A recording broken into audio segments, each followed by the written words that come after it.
Hey, I'm Shane Mendonça. I make plant music, and this is how I do it.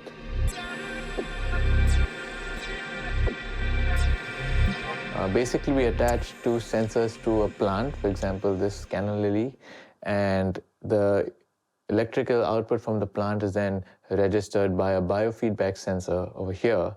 And this is then responsible for distributing data in the system. Now, this is a modular synthesizer, of course, and we use something called control voltage, which basically is something similar to like MIDI, but it works with voltage rather than data. And what we do here is we take these patch cables, all these cables like that, and we patch them into points and make connections through which this data can be distributed. In my system here, I have this biofeedback sensor that is a quad random generator, which means that it picks up signals from the plant and then uses all the data in a randomly distributed way to then move along the patch. This triggers a couple of samplers that I have here, and it also triggers one analog oscillator.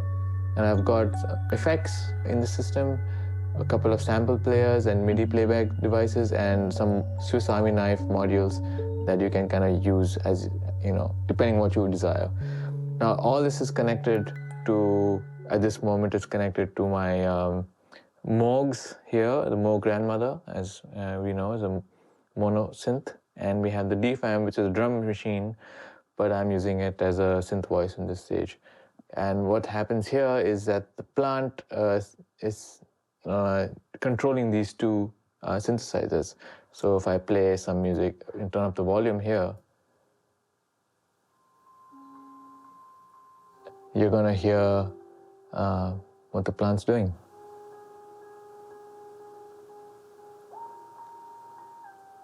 So the plant is controlling the LFO.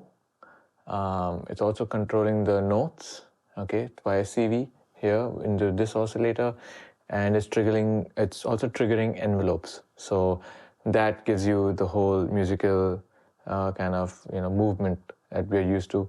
And the similar thing is happening over here with the DFAM. So these are playing in tandem, and that's what you get. It's plant music in a nutshell.